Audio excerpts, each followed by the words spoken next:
once we get that right, which is for me the most important thing, that they have, first of all, respect. The second one is commitment. The third one, passion. Those three ingredients are non-negotiable.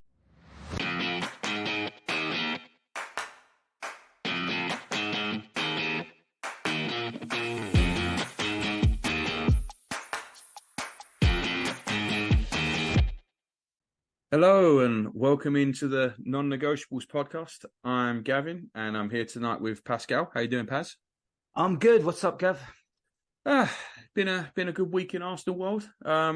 Sorry for the lack of content over the last week. We've literally all been away. Justin is loafing around Europe on his way back soon. I was in North Carolina at the University of North Carolina football game I was in there for 5 days, lived on chicken wings and beer. So I've been just trying to recover from that. Pas, what were you up to? I was in Mexico, actually. I was in, what's it called? I went to see Chichen Itza. You're gonna have to explain that a little bit more for me because I have no clue what you're talking about. One of the seventh wonders. Oh, basically. Okay. All right. Oh, the Inca thing. Not Inca. Aztec. Inca, that's Peru. It's Aztecs. no, it's Mayan actually. Oh, on the Mayans. Nice. Which were the rivals of the Aztecs, basically. Was it good? Yeah, you have a good time? Yeah, very good, man. Very good. Excellent. All very good.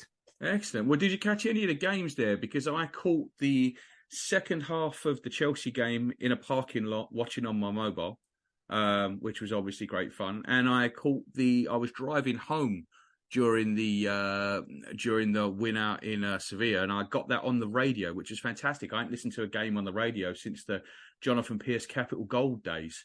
So that was that was good. That was good stuff. Did you catch the game? I've watched them since, but did you catch the game? Yeah, I actually found a pub to watch the Chelsea game. So I watched that one, and I saw most of the Sevilla through a feed on the plane. Nice. So I missed some parts of it, but both games more or less I caught. It's crazy, isn't it? I remember being away. I quite a few seasons I missed the first game of the season because when you're young, you have to do what your mum and dad want, right? So we always used to come to America for a few weeks at the end of the summer, and a lot of time I would miss the first game of the season if we were at home. And the only way for me to find out what went on would be to phone home. So my dad would get furious because I'd be on the phone for 10 minutes with my granddad while he was giving me a rundown of what happened in the game. And in the meantime, it's costing my dad like $2 a minute to get the report. And now you can watch the damn thing on a plane. Yeah. It's crazy how things have changed, right? I prefer that. I don't know. I prefer being in control of watching a match than going to see the score at the end of it.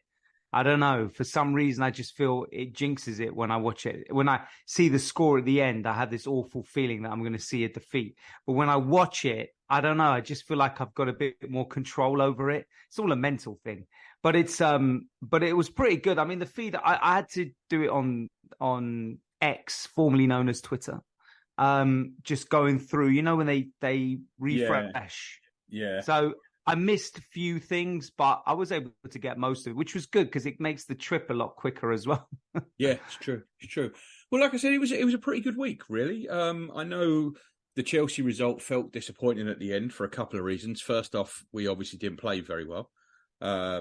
Secondly, having come back into it, I really thought we were going to win it, and I think we probably should have won it. And thirdly, just giving them anything is just grinds my gears. Yeah, it was look, when you look at it in isolation, 2-2 is pretty good. Getting a draw there, but there is a side of me that's like, well, we've got a good record there over the last few seasons, and we're by far a better team. We're a more established team. I think it was a game where we have the quality and we just didn't really go there and play a fluid match. We were very disjointed. Our passing was horrendous in the first half. I can't remember us seeing such disjointed passing for a long, long time. So we were just quite fortunate that they don't have the capacity to punish us effectively. And that's probably case in point by the 2 goals they scored. One was a penalty and one was just a fluke. So we were fortunate in that sense, because I think the Chelsea of old, and I'm going, way back, probably would have punished us a lot more effectively than they did. So yeah, I was disappointed coming out of that game in the sense that we are a better team than they are. But then there was a side of me which was relieved that we didn't lose, because we were that bad. We really deserved to lose that game. Sounds funny, but the way we played, our performance deserved to lose it. But we showed something to get back in. Yeah, we were very poor, but I don't think they were particularly good either. I mean, they picked a side that ran a lot, right? That was their thing. They ran a lot. I thought Arteta picked the wrong team. And you know me, I always think it's the wrong team when Jorginho's in it. So I will hold my hands up to that. Yeah. But I thought for a game on a wet pitch that was pretty slow, against a side that basically just run. I mean, they played Conor Gallagher in a 10 for no other reason than to get around Jorginho. And the funny thing is that we did the same thing to Jorginho a few years ago. Was it under Emery when Ramsey sat on Jorginho, and we completely destroyed him? Because Jorginho's not good at that. And I think that, so I thought the team he put out was wrong. I will give him credit for changing it. He made the subs that needed to be made, which obviously helped. And like you said, their 2 goals were, I mean, they were what they were. The penalty, I've heard a lot of stuff about this. To me, that is a penalty. I understand you can't get your arms out of the way of it. I understand it's not intentional, but I think when you make your body big like that, whether you're intending to or not, and the ball hits your arm, I think that's got to be a penalty, right? Like, would you want it if it was at the other end? I think when you look at it, and the handball rule, if you go by what the rules of the game is, it is a penalty. I do feel it's a harsh penalty anyway, even if you are going by the rules of the game, because I think it's harsh. I agree. I think it's harsh, but I think it is a penalty at the same time. Yeah, I know. I just find it a little bit, handball's very difficult to judge, because they say it's an unnatural position. Well, what else are you going to do when he's leaping in the air? So I don't know. But yeah, it was a penalty. I didn't have too much complaints about that. Yes, Chelsea weren't spectacular at all, but they were at least stringing passes together. We weren't even able to do that. And that was what was infuriating. We were making stupid errors, and our passing was totally off. Which is not what we used to see. It was all over the pitch too. I mean, you had Zinchenko, Rice, and Jorginho, who are usually 3 of the most like successful. They all are over 90% with their successful passes usually. And in this game, they were all giving it away. I mean, even Deckers, who ended up being the man of the match and dragging us back into it, but even he was giving it away. And Odegaard, Raya. I wonder if the pitch had something to do with this as well. I mean, I thought Chelsea, we've talked a lot over the last few weeks about how good Mikel's game planning has been, right, coming into these games. And I think you have to credit Pochettino a little bit here, because I thought he got it spot on. Going with the false 9, which means you don't have to play Nico Jackson, which I think is always a bonus if you haven't got to play Nico Jackson.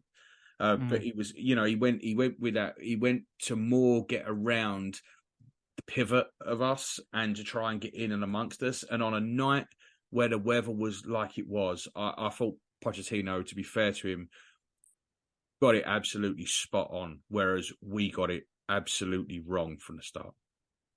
Yeah, you could credit him on that. I don't know about Jorginho, to be honest. I feel I can understand it.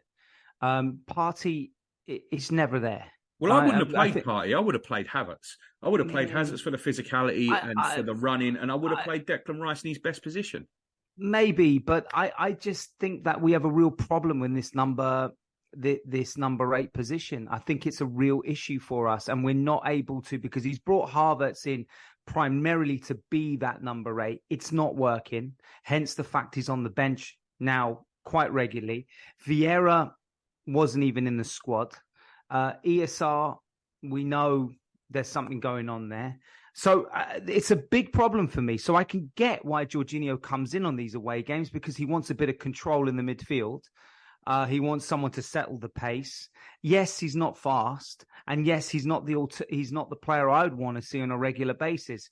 But the unfortunate thing is that for me, Partey is probably the best option we have currently at the moment, especially away from home, or and option we don't have. Yeah, but that's the problem. So who's your equivalent to Partey? It's Jorginho, isn't it? And I think Havertz is not. It seems to me that Havertz is working better as a 9, as we saw against City when he came on. I just don't see it as an 8, and I think we have a real issue there. It's a big, big problem, and Xhaka was always going to be, big boots to fill because of the last season he had in particular. But I think we just located, for me, at this moment in time, we've located the wrong player for that position. I find it hard to disagree with that, Paz. And I think we went into the summer with midfield being the biggest question, right? It being the position that we really need to fill. And I think we're going to go into next summer with exactly the same question. Yeah, because we haven't it's a done problem. It is a problem. It is a problem. And 65 million less. There. Yeah, well, there's a lot of talk out there about Ivan Toney, about Victor Osimhen and all this stuff. Mate, unless we'll come on to this later, we've got a little bit of a problem with Gabriel Jesus being able to get on the field too. Yeah. But for me, the biggest problem if everyone was fit, he's still that midfield area. So I agree. But Declan Rice plays that position pretty well. I don't think it's his best position. I think that right now you can argue it's the position that he gives the most to the team. But let's talk about that goal, Paz, because it's a bad clearance from the goalkeeper. But what a finish that is! He bends it around the defender into that far corner. That is an absolutely super finish, and that's a big player. That's a big player in a big moment doing big things. Absolutely, and it's not the first time we've seen him in a big game do something. That's a really difficult goal to score. I know the goal's gaping, but the way he curved it in as well was beautifully struck, and it was actually at a perfect time for us because we were 2-0 down at that point. It looked like we were finished. There was 13 minutes left, and then he absolutely, it was just immaculately struck, and it was beautifully put away. And it's punishing a mistake that their goalkeeper made, who also was very, very average. Yeah, for sure. And the second goal, it was a beautiful cross from Bukayo. He hadn't had the greatest game, but this is why he stays on for every minute of every game, because he literally scores or assists in every game. It was a beautiful cross to the back post. And you don't want to sleep on that finish by Trossard, because I tell you what, he made that look easy. That wasn't easy. To keep that ball down with that touch into the corner, the way he did it on the volley whilst on the slide, that is some technique to be able to do that. It is. And also, you could have one eye on the goalkeeper, anticipating him to come out, which could also put you off in terms of how you finish that ball. Luckily, the goalkeeper was pretty crap, so he didn't come out when really he should have. But Trossard kept his eye on the ball every bit of that move. And yeah, it was beautifully put away. You're right. It looks like it's easy because it's close, but it's not at all. It is not an easy. No, it's not. And then another difficult chance right at the end was Eddie, who did absolutely brilliantly to muscle his way through on the right-hand side there and just get a shot away, because he didn't look like he had any right to even get a shot away. And he got it away towards that far corner. And, mate, I was watching it on a 5.7-inch screen with the sun beating down on my back after about 12 beers and 24 chicken wings. And I thought it was in, and I let out a shout that had a whole college football parking lot wondering what the hell was going on. Yeah, it was one of those that if it had gone in would have been not on the levels of the Kanu comeback, but it would be one hell of a comeback from, especially because we did not play well. But he was inches, and I think the keeper was beaten actually. Yeah, if he had got that on target, I think he was beaten. 100%, he was beaten. He weren't getting anywhere near that. I thought it was in. I thought Eddie was really unlucky to see that go wide, and it was a real shame. But like we said before, I don't think a draw is a bad result. Looking back, I was frustrated at full time, although I was also, like you said, relieved. Whenever you're 2 down and you come back, you're relieved. So I thought it was actually not a bad result for us. I was hoping for more, but it could have been far worse. And then we get onto the away game in Sevilla on Tuesday night after playing on an energy sapping pitch. Going into Sevilla, it wasn't a must win as such. I think we could have taken a point out there and still been fine. But this certainly puts us in control of the group now. Obviously, a draw in the other game is fantastic that they just keep drawing all the other games in this group. It really gives us a helping hand. Yeah. Lens at home as well, so PSV got quite a good draw there. Yeah. Meaning Lens only have now one home game left, and that would be against Sevilla. Yeah. And we have 2 in a row now. So not only is that result just puts us ahead of everyone else, it means it now sets us up for the next 2 games to qualify. Yeah. If we win those next 2 games, then we're through, I think, top as well. Yeah, exactly. It's all about getting first place, right? We've been saying the whole way along we've got to finish top of that group. So it's all about getting first place, and the sooner we get that first place, the sooner we can put this to bed and not worry about it. We don't want to be going to PSV wanting to get something. No. Let's go there, being able to field a lot of the fringe players and come back and, get the league. That's the big part. But I know we've had a little discussion about this. I actually felt like we were pretty much always in control of that game. I think the only shot they had on target was the shot from the corner. Even when we decided to sit back and defend, which I didn't really like. But even when we did that, I think their only effort was the overhead kick, right? That went wide, because they had the one that pinged off the bar, but he was offside. They had another clear header that was that the handball? Or was that the offside? It was either handball or offside. And then there was the header over the top. That was offside. So they really didn't have many. There was a good chance in the first half. It was quite soon before we scored. Yeah, before we scored, yeah. Where he put it just wide of the right-hand side, right side of the post. Yeah.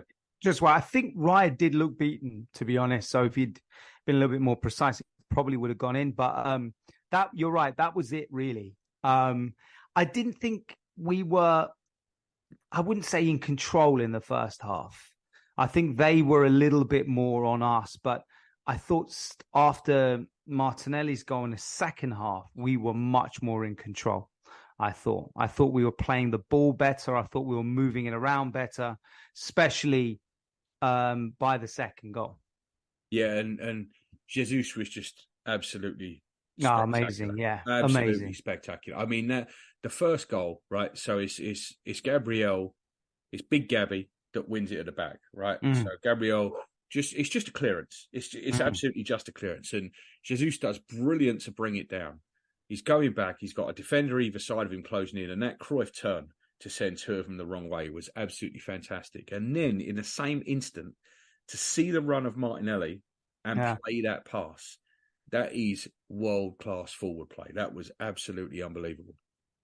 Henri did a really good analysis of that in the post-game for the Champions League. And he was talking about how that was just classic number 9 play. He said it was the way that he had convinced those defenders to move one side and then turn them in and play Martinelli through was absolutely brilliant. He said, of course, Ramos should have probably anticipated Martinelli's run better, but it was the way that Jesus had dummied that and had basically pulled the wool over their eyes in the way that he turned that was magnificent. It was brilliant to watch. And we know he has that in him as well. We know Jesus is a class player. But that was some of the stuff we've missed when he's not around, and hence also Martinelli, because the run, he still had a lot to do.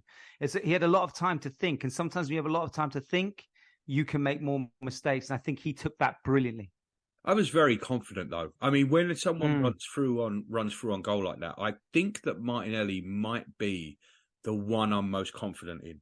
Running through on goal like that. I thought his control was fantastic. That ball was never out of his reach. The finish was superb. And 2 minutes earlier, well, not 2 minutes, actually about 5 minutes earlier, he'd had a very similar chance, the one-on-one that he hit the goalkeeper with. But the goalkeeper was out quick with that one, and he really didn't have any space, so he couldn't open the angle up. Whereas this one, because he was running through, he got to open the angle up and put it into that far corner. But I never had any doubt that was going in the net as soon as he ran through and got onto it.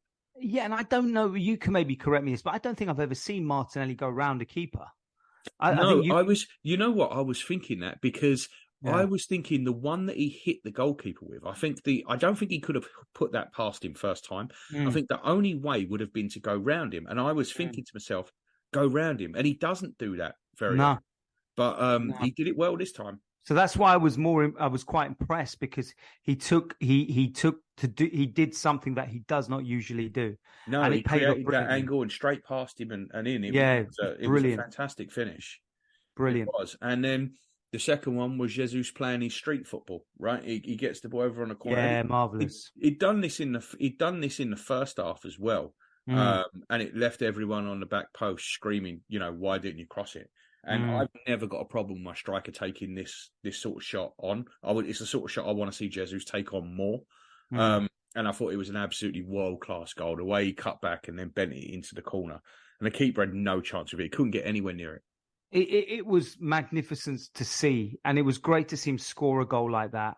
Also, it was what his performance merited, because he was actually having such a good game that you can see the confidence coming into him, hence the shot. We've been criticised for not making enough chances. So, like you said, it's good to see him having a shot, having a go. It was beautiful strike. Yeah, and then we concede the one from a corner, which has been a problem for us over the last 2 years. Going from being the best team in the league to one of the worst at defending corners, and it was a good header by Goodell.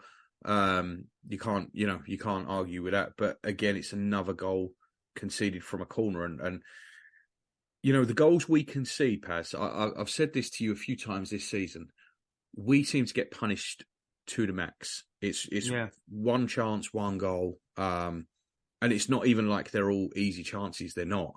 But this one was a bullet header, and they were showing nothing, and the game was dead at that point, and all of a sudden they're back alive again.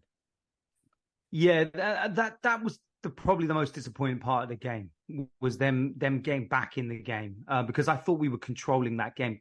But, I think we nearly had a third, if memory serves me correct. I'm just trying to think of when that moment was, but I know we had another attacking possibility, perhaps, to make it a third goal.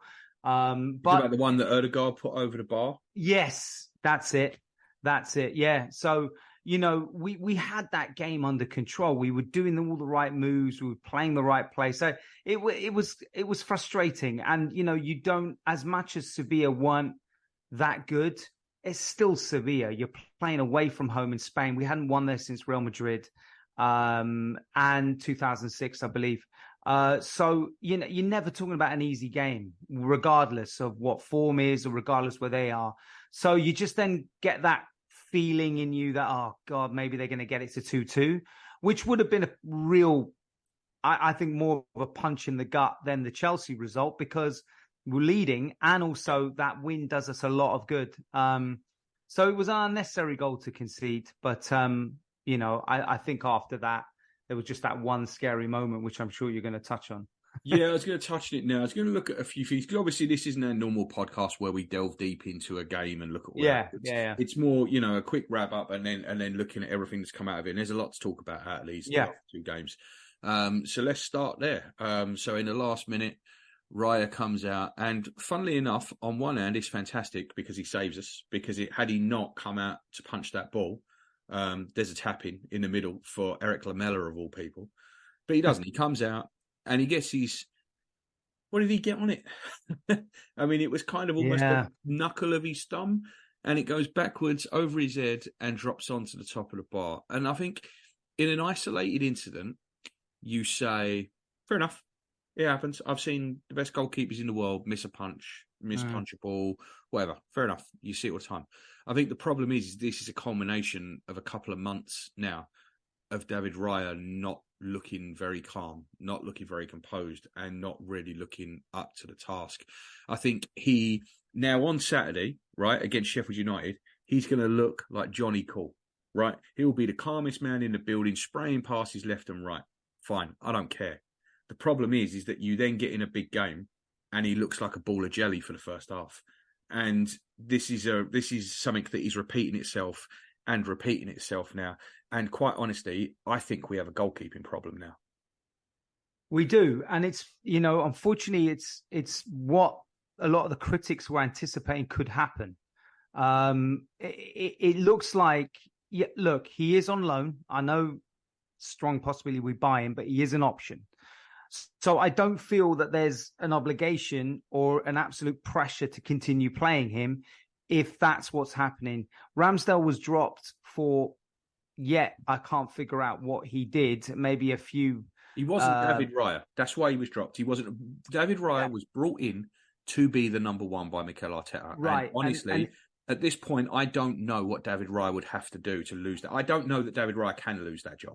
Well, I think then, whether, irrespective of whether you regard, and I'm not saying you specifically, but people in general regard Arteta as a bit of a liar, it's not a good look, is it? To go out publicly and then say, we've got two competitive, we've got one position is competitive, both are, no one is a number one, blah, blah, blah, blah, blah. And then you've dropped one for no real specific reason, besides the fact that you brought another one in. And then when he has now shown in quite a few games that when it's mattered, he's, a bit iffy. The distribution hasn't been what we thought it would be. And you don't put Ramsdale in, it doesn't become a meritocracy anymore. And then I think we're all resigned to him leaving. And I wouldn't blame him at all for that. But I feel he's been very hard done by. And the more I think about it now, the more it's making less and less sense that this happened. The only caveat I'll put on it is we still have a way to go. And whatever people's feelings are, well, if it's inevitable, fair enough. But there's still a way to go. There's still things that can change. And he is still an option to buy. He's not an obligatory buy. Yeah, I'm worried at this point. And like I said to you, I'm a Ramsdale fan. I prefer Ramsdale to Raya. I think Ramsdale's a better goalkeeper than Raya. But I do think you can upgrade on Ramsdale, right? I think there are better goalkeepers out there than Ramsdale. But are there? Besides Ederson and Alisson, I don't know any. I don't know if there's any better in the Premier League other than those two. But I think out there you can find a better goalkeeper. I just don't understand. I think you've bought one that's worse. You can argue that maybe you've bought one that's marginally better. But at very worst, what you've done is you've taken one good to very good goalkeeper, added another good to very good goalkeeper, and that's all you've done. And to me, this is my whole point again about not buying squad players. I don't think the team is better for this move. I just don't. I don't think it is. I think if you want to go out and spend however much money you have to spend to get someone like Alisson or, the next Alisson, however you want to do it, then I've got no problem with that. Then you go do it. I do not understand this move of buying David Raya, because even if you think he's a marginal upgrade, I don't think it's anything at all. Yeah, and I'm starting to think that too. I mean, I know Justin, and he can speak for himself when he comes, had a lot more to say about Raya. I wasn't too particularly informed on him. I've not really watched Brentford enough to comment.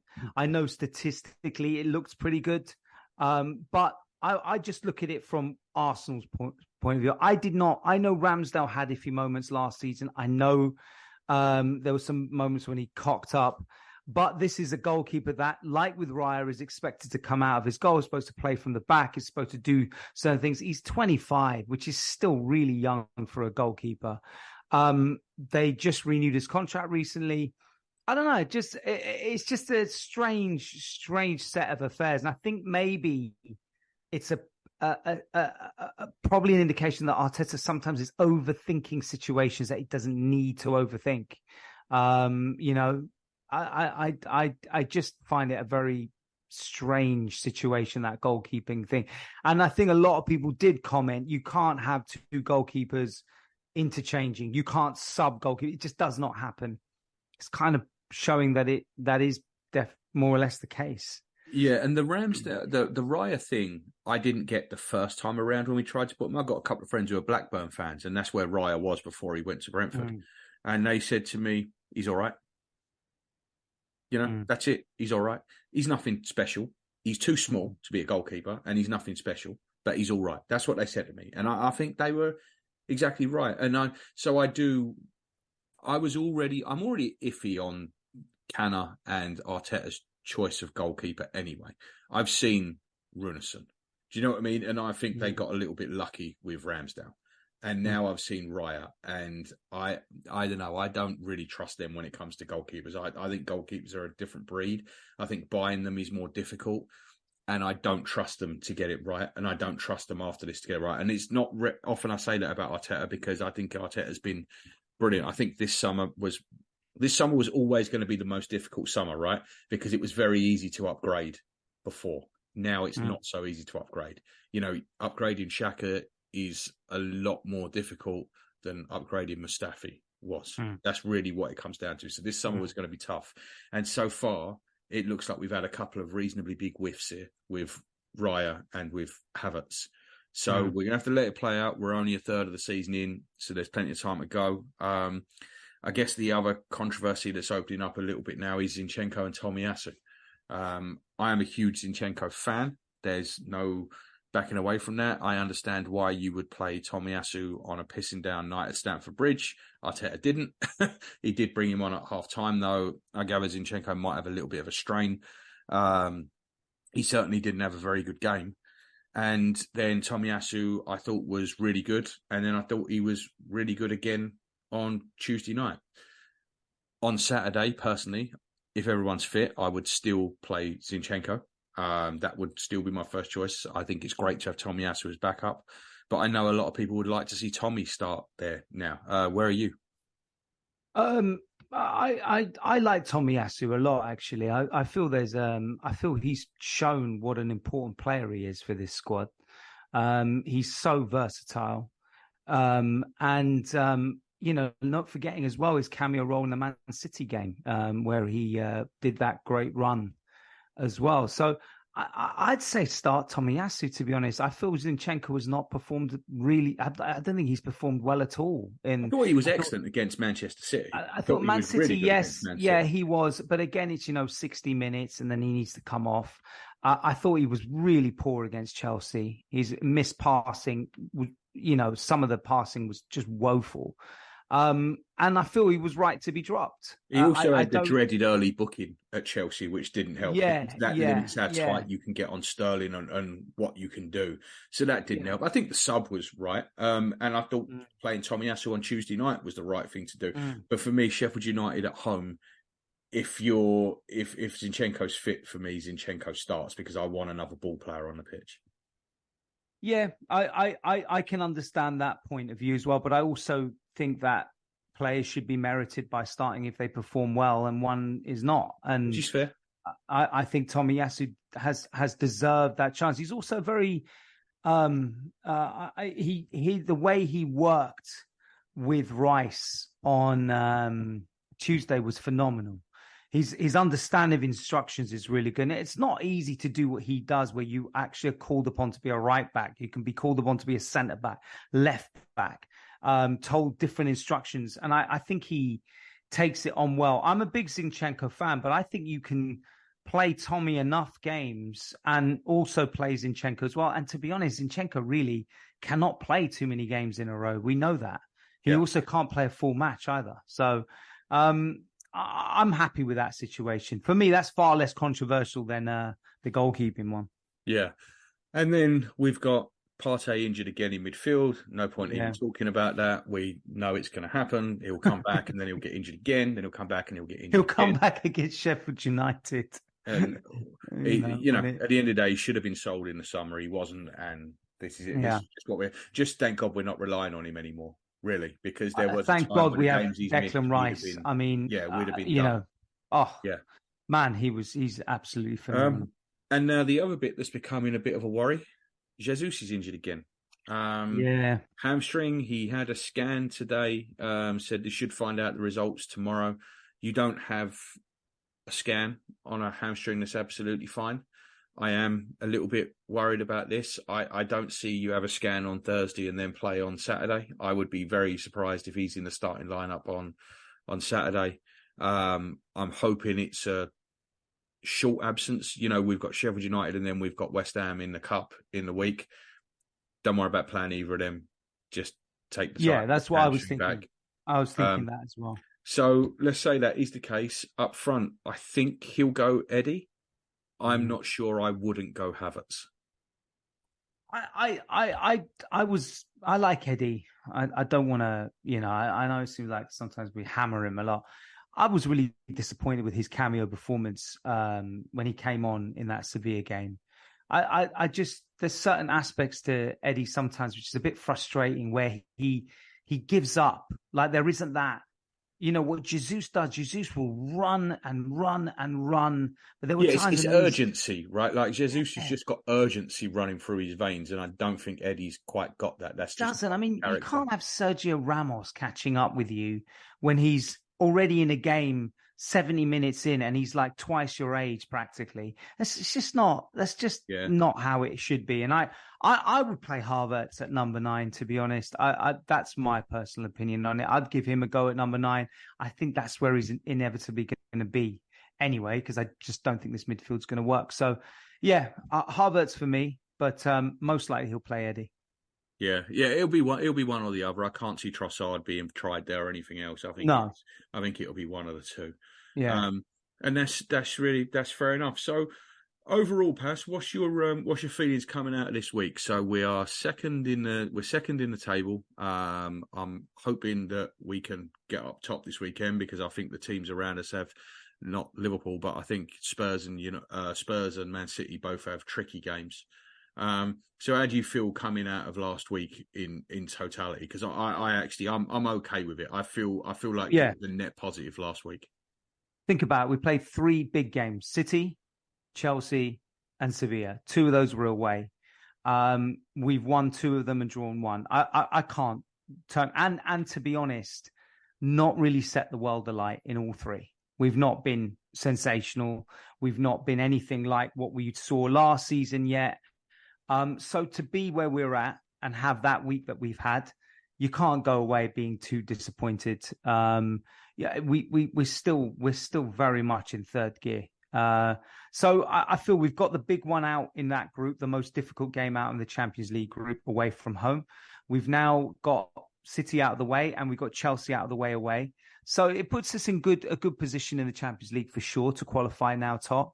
And in the league, we're very much in the mix. I don't think it's going to be a formality that City win it, to be honest. I think it's going to be a little bit closer than people are thinking. I think with Liverpool in there now, I'm not counting Spurs. No, that's not because I don't like Spurs. I think it's going to be a genuine 3-all race this season. I agree. City and Liverpool. Yeah, and I think we've got a good chance. I really do. I do. There is a character that we have. There is an aspect to our play where we do dig in, and that's something I feel is really important and maybe plays a big part in how our season pans out. Yeah, agreed.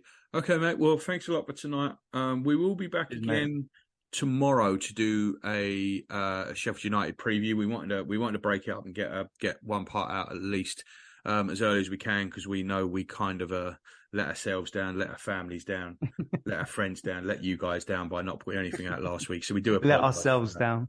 Yeah. So, all right, mate. Well, thank you. Good night, and good night, everybody. And I will speak to you again tomorrow. Goodbye. Bye-bye. Cheers.